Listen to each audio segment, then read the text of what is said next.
Di dalam PBPH ini ada kegiatan-kegiatan yang sangat terkait dengan pencapaian target dari Volunesing 2030. Jadi mereka punya kewajiban-kewajiban yang harus dilaksanakan.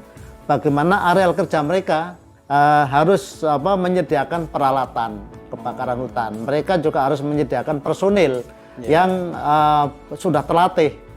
Kemitraan kehutanan, kemitraan dengan masyarakat setempat ini juga satu hal wajib yang mana nanti juga itu dicantumkan di dalam rencana kerja usaha mereka. Nah, kemudian juga ada yang kegiatan tadi reduce impact logging dan juga silviculture intensif. Ini semuanya mereka harus komitmennya mereka harus dituangkan dalam rencana kerja usaha.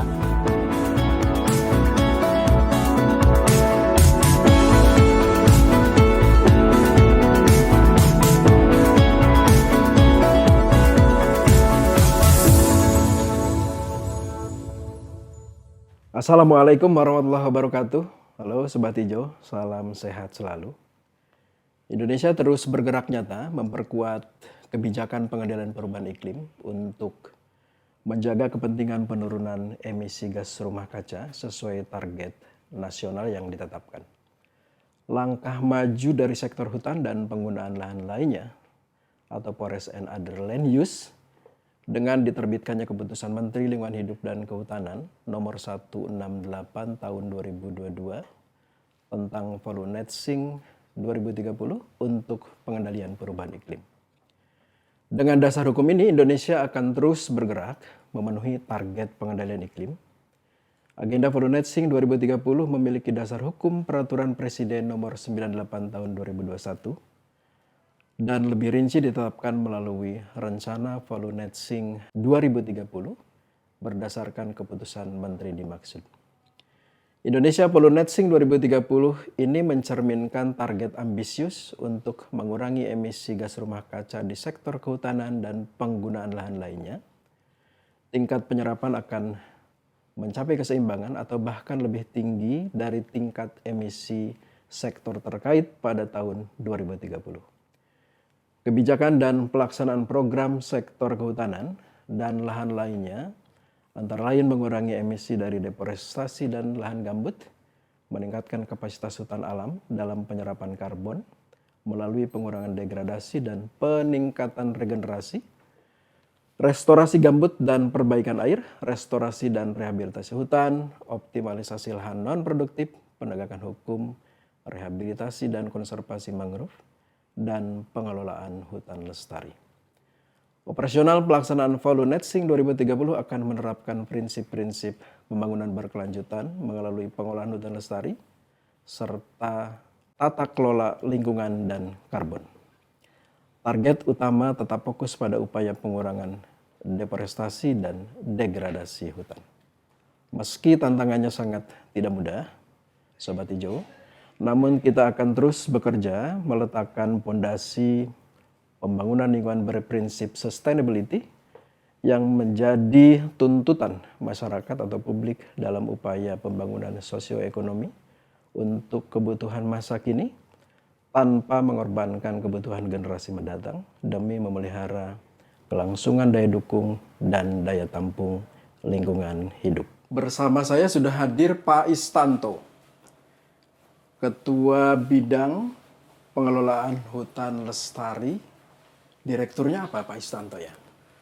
Direktur Bina Usaha Pemanfaatan Hutan. Nah ini karena nomenklaturnya berubah jadi saya tanya langsung nih ke Pak Istanto. Pak Istanto dan Sobat Hijau semua, podcast kali ini kita akan mengupas atau berbincang tentang pengolahan hutan lestari ya, dikaitkan dengan program besar KLHK yaitu Volunesing 2030 atau hutan tanpa emisi tahun 2030. Kira-kira begitu kalau dibahasakan Indonesia. Pak Direktur kan menjadi Ketua Bidang Pengolahan Hutan Lestari, gitu ya. Nah kira-kira dukungan pengolahan hutan lestari di konteks Volunesing 2030 seperti apa Pak Direktur? Baik, terima kasih Sobat Hijau yang saya banggakan, yang saya senangi, Dan salam sehat selalu, mudah-mudahan kita dalam keadaan sehat walafiat. Salam Sobat Hijau, apa yang tadi disampaikan terkait dengan Volunetzing tahun 2030,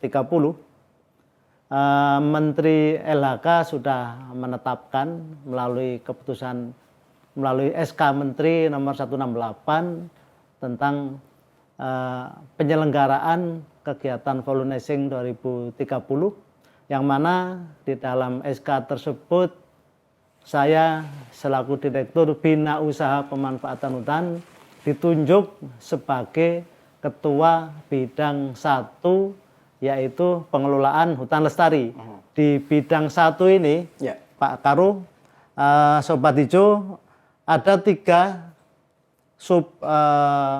atau pokja yang kita sebut dengan pokja, kelompok kerja. Yang pertama adalah kelompok kerja pengendalian kebakaran hutan, yang kedua kelompok kerja perhutanan sosial, yang ketiga ini yang sangat terkait dengan pengelolaan hutan lestari. Ada kemudian kegiatan-kegiatan dunia usaha seperti nanti ada kegiatan reduce impact logging, ada silvicultur intensif, dan juga ada multi usaha. Jadi yang terkait dengan PHL, pengelolaan hutan lestari, yang pertama terkait dengan dunia usaha. Dunia usaha ini nanti di PHL ini ada yang kita sebut dulu namanya ada HTI, ada HPH, ada RE, restorasi ekosistem. Nah sekarang dengan adanya Undang-Undang nomor 11 Cipta Kerja, ini semuanya disebut berubah nomenklaturnya menjadi PBPH, perizinan berusaha pemanfaatan hutan. Nah ini jadi nanti di dalam PBPH ini ada kegiatan-kegiatan yang sangat terkait dengan pencapaian target dari Volunetzing 2030. Yang pertama misalkan di situ ada bagaimana kita mengendalikan kebakaran hutan dan lahan, bagaimana nanti di dalam PBPH ini juga harus namanya pengembangan perhutanan sosial. Ini nanti ada kemitraan dengan masyarakat. Yang ketiga ini ada pengembangan multi usaha, ada kegiatan-kegiatan reduce impact logging, dan juga ada penanaman. Penanaman ini juga nanti kegiatannya macam-macam, bisa dengan sistem silvicultur intensif, atau mungkin juga nanti penanaman di areal-areal yang kosong, dan juga nanti ada kegiatan-kegiatan pembinaan kawasan hutan yang sudah banyak mengalami kerusakan, sehingga ini nanti sangat terkait peran dari dunia usaha. Jadi banyak yang bisa dilakukan oleh dunia usaha di bidang pengelolaan hutan lestari ini. Di samping tadi juga nanti mungkin terkait dengan gambut, Sobat Hijau, karena ini gambut ini ada yang berada di hutan produksi, ada juga yang di hutan lindung, dan juga mungkin yang ada di luar kawasan hutan. Ini juga peranannya sangat besar, karena kalau sudah terbakar yang namanya gambut ini luar biasa. Jadi dampaknya luar biasa, pengaruhnya terhadap emisi gas rumah kaca ini sangat besar sekali, sehingga ini menjadi prioritas utama untuk pencapaian target dari Volunetzing 2030. Begitu Sobat Hijau. Baik, kalau dukungan tadi ada reduce impact logging, kemudian silvicultur intensif, termasuk pengembangan perhutanan sosial tentu lewat kemitraan, begitu ya, kemitraan kehutanan. Nah, Pak Direktur, kira-kira strateginya seperti apa, Pak Direktur? Baik Sobat Hijau, jadi kalau seperti pengendalian kebakaran hutan dan lahan, ini untuk dunia usaha seperti tadi yang saya sebutkan di PBPH, ini memang sudah kewajiban yang sudah dicantumkan di dalam rencana kerja usahanya. Jadi mereka punya kewajiban-kewajiban yang harus dilaksanakan, bagaimana areal kerja mereka, khususnya yang di gambut ini ya, yang paling rawan kebakaran hutan dan lahan, contohnya HTI yang dulu kita sebut HTI. Ini biasanya mereka harus menyediakan peralatan kebakaran hutan. Mereka juga harus menyediakan personil yang sudah terlatih untuk mencegah terjadinya kebakaran hutan. Kalaupun sudah terjadi kebakaran, mereka juga harus bisa ikut memadamkan dan juga nanti ada penanganan pasca kebakarannya. Nah, kemudian juga untuk pengembangan perhutanan sosial ini ada kemitraan lingkungan, kemitraan kehutanan, kemitraan dengan masyarakat setempat ini juga satu hal wajib yang mana nanti juga itu dicantumkan di dalam rencana kerja usaha mereka. Nah, kemudian juga ada yang kegiatan tadi reduce impact logging dan juga silviculture intensif. Ini semuanya mereka harus komitmennya mereka harus dituangkan dalam rencana kerja usaha. Dan rencana kerja usaha ini nanti disahkan oleh Direktur Jenderal PAL atas nama Menteri Lingkungan Hidup dan Kehutanan.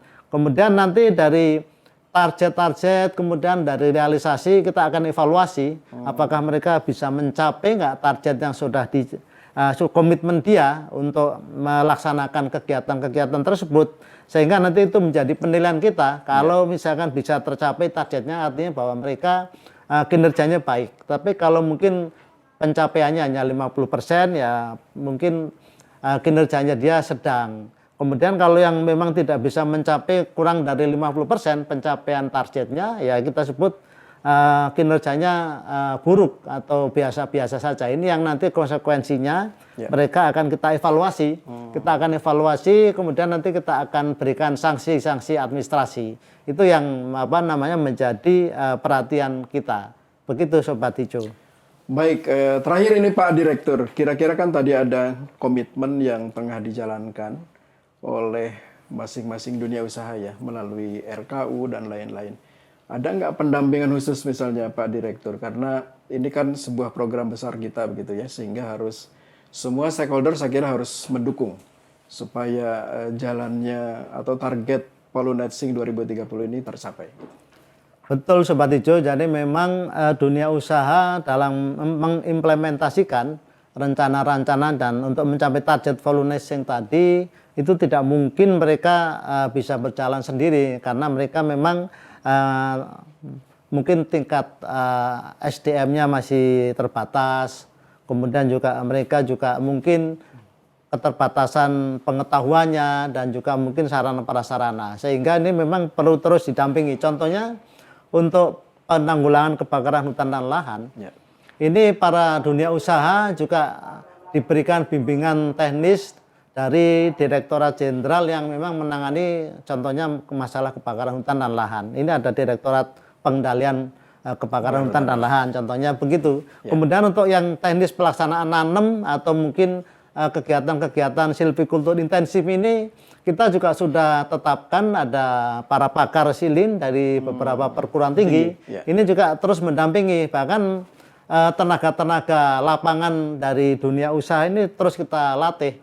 Beberapa kali kita lakukan pelatihan-pelatihan bagaimana cara menanam yang baik, bagaimana mengenali jenis-jenis asli pohon-pohon yang nantinya akan ditanam di lokasi mereka. Dan juga kegiatan seperti reduce impact logging ini juga mereka terus terang dunia usaha ini juga perlu dilakukan pembinaan, bimbingan para pakar juga, karena ini juga ada pakar dari beberapa perguruan tinggi dan juga dulu kita Litbang yang kita sekarang mungkin jadi BRIN, ini juga tenaga ahli dari mereka juga terus kita libatkan dalam rangka pendampingan kegiatan-kegiatan untuk silin, rel, kemudian pembinaan masyarakatnya juga ini terus kita berikan bimbingan teknis, bantuan-bantuan pengetahuan-pengetahuan, pelatihan, dan juga mungkin ada kegiatan-kegiatan kebakaran hutan dan lahan tadi. Ini juga terus kita lakukan, bahkan koordinasinya kalau yang karhutlah khususnya yang di HTI atau wilayah kerja yang ada gambutnya ini bahkan mungkin sudah ada komunitas tersendiri di tingkat provinsi, ada brigade sendiri, ada namanya satuan pelaksana khusus yang pengendalian kebakaran hutan lahan di tingkat provinsi. Ini biasanya diketahui oleh Korem atau Kepala BNPB. Nah ini sudah ada, bahkan sudah persatuannya sangat kuat, mereka sudah koordinasinya juga sudah sangat kuat, sehingga memang dunia usaha ini tidak mungkin bisa bekerja sendiri tanpa ada koordinasi dengan instansi lain. Dapat terus terang juga ini bimbingan teknis itu masih terus kita lakukan karena memang juga keterbatasan dari SDM yang mereka punya. Begitu, Sobat Hijau.